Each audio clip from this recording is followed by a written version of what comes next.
تو اب اللہ نے بتا دیا کہ بھئی دیکھو جنت تم کیا سمجھتے ہو کہ ایسے ہی تم جنت میں داخل ہو جاؤ گے؟ پھر اللہ سبحانہ تعالیٰ آگے بتا رہا ہے اور کیا فرما رہا ہے کہ وَلَمَّا يَأْتِكُمْ مَثَلُ الَّذِينَ خَلَوْا مِن قَبْلِكُمْ، حالانکہ تمہیں تو ابھی وہ مصائب پیش ہی نہیں آئے جو تم سے پہلے ایمان والوں کو پیش آئے تھے۔ اب اللہ بتا رہا ہے کہ تم سے پہلے بھی کچھ لوگ تھے جنہوں نے جنت کے رستے پہ چلنے کی خواہش بھی کی اور چلنا شروع بھی کیا۔ اب جب وہ اس رستے پہ چلنا شروع ہوئے تو ان کو تو بڑے مصائب آئے، بڑی مشکلات آئیں، بڑی پریشانیاں آئیں، تمہیں تو کچھ پہنچا ہی نہیں ہے۔ تم تو جنت میں جانے کے لیے تیار کھڑے ہو، حالانکہ تم تو ابھی ٹیسٹ ہی نہیں ہوئے، تم تو اس امتحان سے ہی نہیں گزرے، تم تو اس راستے سے ہی نہیں گزرے ہو، تم تو ابھی باہر کھڑے دیکھ رہے ہو، صرف جنت کے راستے کی خواہش کر رہے ہو۔ تو تم سے پہلے جو لوگ جنت کے راستے پہ چل چکے ہیں انہوں نے وہ مشکلات دیکھی ہیں، ان کے اوپر مصائب آئے، لیکن تمہارے اوپر وہ مصائب نہیں آئے ابھی۔ اور یاد رکھیے کہ یہ جو جنت کا راستہ ہے اس میں آزمائشیں ہیں، اس میں پریشانیاں ہیں، اس میں مشکلات ہیں۔ جب آپ اللہ اور اللہ کے رسول کی اطاعت والی زندگی گزاریں گے، اور مثال کے طور پہ کوئی شخص داڑھی رکھتا ہے تو جب تک اس نے داڑھی نہیں رکھی تھی اس کی لائف ڈیفرنٹ تھی، لوگ اس کو ڈیفرنٹ طریقے سے دیکھتے تھے۔ اب جب اس نے داڑھی رکھ لی ہے، ظاہری طور کے اوپر وہ سنت کو فالو کر رہا ہے، اب اس کی لائف چینج ہو جائے گی، لوگوں کے دیکھنے کا انداز اس کو تبدیل ہو جائے گا۔ اور یہ میں آپ کو تجربے کی بنیاد کے اوپر بتا رہا ہوں، میں کوئی ہوائی فائر نہیں مار رہا ہوں، کیونکہ اللہ سبحانہ تعالیٰ نے مجھے ڈیفرنٹ فیزز سے گزارا اور میں بہت اچھے طریقے سے بڑا کلوزلی میں نے لوگوں کو دیکھا، ڈیفرنٹ سچویشنز کو فیس کیا۔ تو جو زندگی جو ہے وہ اسلام کے مطابق انسان اپنے آپ کو کیری کرتا ہے، اس میں آپ کو چیلنجز کو فیس کرنا پڑتا ہے۔ کوئی خاتون جب حجاب کرتی ہے تو حجاب کرنے والی خاتون اور بے پرد ہو کے نکلنے والی خاتون کے لائف سٹائل میں زمین آسمان کا فرق ہوتا ہے۔ لوگوں کو جو ہے وہ لوگ دونوں کو بڑا ڈیفرنٹلی ٹریٹ کرتے ہیں۔ کئی دفعہ ڈسکریمنیشن ہوتی ہے، جابس کے اندر ڈسکریمنیشن ہوتی ہے، آفس کے اندر ڈسکریمنیشن ہوتی ہے، یونیورسٹیز کے اندر ڈسکریمنیشن ہوتی ہے، اور یہ کہا جاتا نہیں ہوتی، لیکن بہرحال فیکٹ یہ ہے کہ لوگ ان کو ڈیفرنٹ طریقے سے دیکھتے ہیں۔ لیکن یہ سب جو آزمائشیں آتی ہیں، کبھی ایموشنلی انسان ڈسٹرب ہو رہا ہے، کبھی لوگوں کے تانے سننے پڑ رہے ہیں، کبھی گھر والوں کے تانے سننے پڑ رہے ہیں، کبھی خاندان والے الگ ہو گئے ہیں، کبھی دوست یار چھوڑ کے چلے گئے ہیں، یہ سارے چیلنجز جو آ رہے ہیں، اور کبھی کبھی فزیکل ٹارچر بھی ہوتا ہے جیسے کہ صحابہ کو ہوا اور ان سے پہلے لوگوں کو ہوا۔ یہ سارے چیلنجز جب آتے ہیں تو یہ آئیں گے، جب تم جنت کے رستے پہ چلو گے تو یہ آزمائشیں آئیں گی۔ لیکن ان آزمائشوں میں جو شخص کھڑا رہتا ہے، بہت سے ایسے ہوتے ہیں جن کا جوش جو ہے وہ داڑھی رکھنے کا جوش ہوتا ہے، جو ہی ذرا سے تانے لگتے ہیں، ملنا شروع ہوتے ہیں، جگر تو نے فرینچ بیئرڈ رکھی ہوئی تھی، اتنا تو ہینڈسم لگتا تھا، یہ تو نے کیا داڑھی رکھ لی ہے، عجیب مولوی سا لگنے لگ گیا ہے، تیری تو گرل فرینڈ بھی تجھے چھوڑ کے چلی گئی داڑھی کی وجہ سے، کیا فائدہ ہوا ایسی داڑھی رکھنے کا؟ ادھر حجاب کرنا شروع کیا، ساتھ ہی آگے تم نے حجاب کرنا شروع کر دیا، اب تمہارے رشتے کہاں سے آئیں گے؟ تم تو بغیر شادی کے بیٹھی رہ جاؤ گی۔ جو حجاب نہیں کرتی ان کے رشتے نہیں ہو رہے تو تمہارا کیسے ہوگا؟ یہ انہیں خود پتہ ہوتا ہے۔ تو اس کا مطلب کیا ہے کہ اس میں خود انہیں جواب انہوں نے دیا ہوتا ہے کہ جو حجاب نہیں کر رہی ان کے رشتے مشکل ہو رہے ہیں تو تمہارا کیسے ہوگا؟ اس کا مطلب یہ ہے کہ رشتے کا تعلق حجاب سے نہیں ہے۔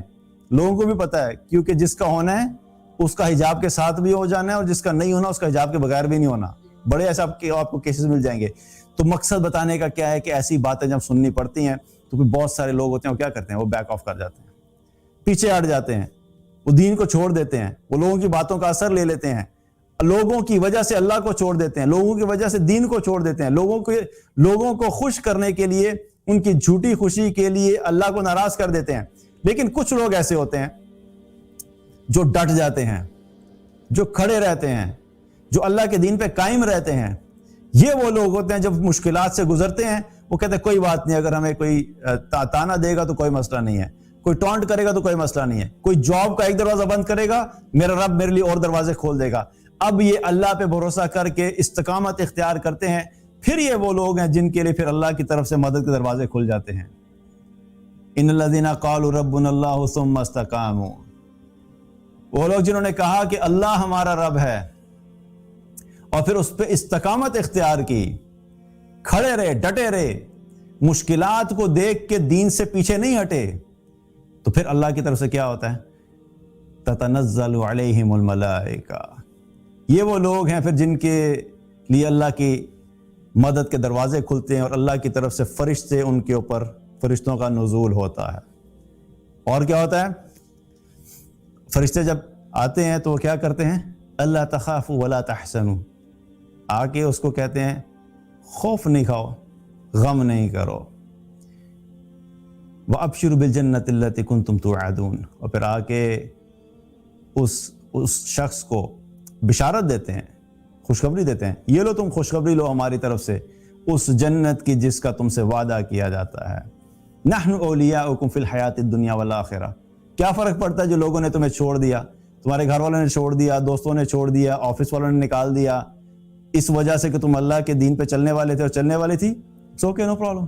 نحن اولیاؤکم فی الحیات الدنیا وفی الآخرہ، ہم تمہارے دوست ہیں، ہم تمہارے ساتھی ہیں، ہم تمہارے کمپینینز ہیں، ہم تمہارے ساتھ کھڑے ہوں گے دنیا کی زندگی میں بھی اور آخرت کی زندگی میں بھی۔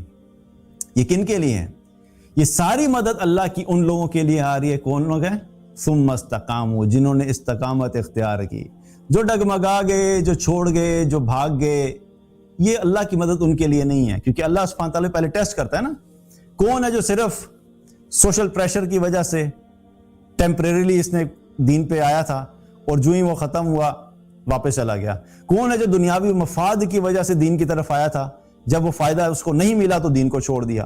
کتنے ہی لوگ اس لیے نمازیں پڑھنا شروع کرتے ہیں، ہم نے سنا ہے کہ یہ نماز پڑھنے کی وجہ سے اللہ تعالیٰ رزق میں برکت دیتا ہے، چلو جی نماز پڑھنا شروع کر دو، مہینہ نماز پڑھی، کوئی رزق میں برکت نظر نہیں آئی، چھوڑ دیا۔ کیوں؟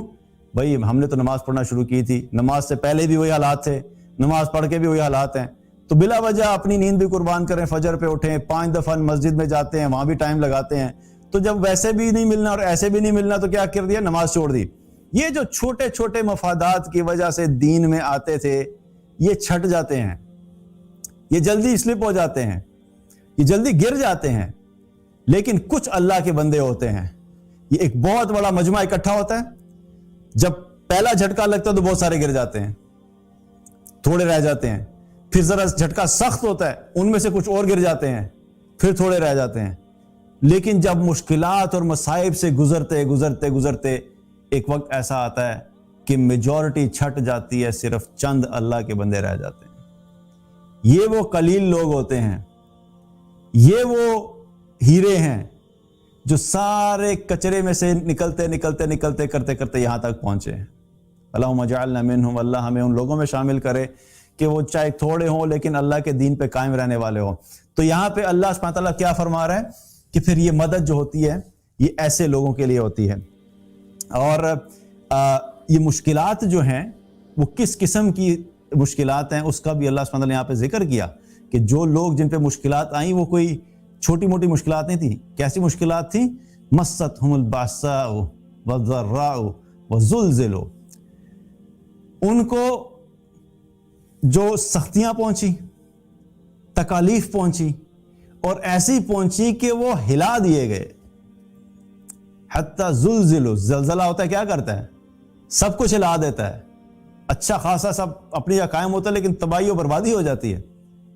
تو کیا ہے کہ وہ ان کو بالکل ہلا دیا گیا، اچھی خاصی زندگیاں تھی، پوری پوری زندگیاں اپ سائڈ ڈاؤن ہو گئی۔ اور یہ کن کو بتایا جا رہا ہے؟ یہ آیات نازل ہو رہی ہیں صحابہ کے دور میں، اور ان صحابہ کو بتایا جا رہا ہے کہ تم سے پہلے لوگ جو تھے انہوں نے بڑی بڑی قربانیاں دیں، پوری پوری زندگیاں چینج ہوگی، گھر چھوڑنے پڑ گئے، شہر چھوڑنے پڑ گئے، خاندان چھوڑنے پڑ گئے، اس وقت کے بادشاہ سے ٹکر لینی پڑ گئی، تھوڑے سے لوگوں کو بہت بڑی فوجوں کا سامنا کرنا پڑا، لیکن کیا تھا؟ ہلا دیے گئے، ان کے ایمان ٹیسٹ ہوئے، ایموشنلی ٹارچر کیے گئے، فزیکلی ٹارچر کیے گئے، لیکن کیا ہوا کہ انہوں نے استقامت اختیار کی۔ اور پھر اس کے بعد ایک چیز یاد رکھیں کہ جب انسان مشکلات میں ہوتا ہے اور اس مشکلات میں جب اس کو سب لوگ چھوڑ جاتے ہیں اور اس کے گھر والوں نے چھوڑ دیا، فیملی والوں نے چھوڑ دیا اور دوستوں نے چھوڑ دیا، لیکن اس نے اللہ کے دامن کو تھامے رکھا، اس نے اللہ کو نہیں چھوڑا۔ ساری دنیا اس کو چھوڑ کے چلی گئی لیکن اس نے اللہ کو جب نہیں چھوڑا، تو پھر یاد رکھیں کہ جب تم نے اللہ کو نہیں چھوڑا تھا، اب یاد رکھو اب اللہ بھی تمہیں نہیں چھوڑے گا، اب بھی اللہ بھی تمہارے ساتھ رہے گا، کیونکہ اللہ نے تمہیں ٹیسٹ کر لیا کہ تم واقعی اللہ کے جینوئن ایمان والے بندے ہو۔ اور جو اللہ کے واقعی مخلص لوگ ہوتے ہیں، اللہ کی مدد ان کے ساتھ شامل حال ہوتی ہے، اور اللہ ان کے ساتھ ایسی مدد کرتا ہے کہ انسان سوچ بھی نہیں سکتا۔ لیکن اس مدد تک پہنچنے کے لیے جو سفر ہے وہ ذرا مشکل ہے، وہ اس میں جو ڈٹے رہیں گے، ایک سٹیج پہ آ کے پھر انسان کو ریئلائز ہوتا ہے کہ واقعی اللہ کی مدد آتی ہے.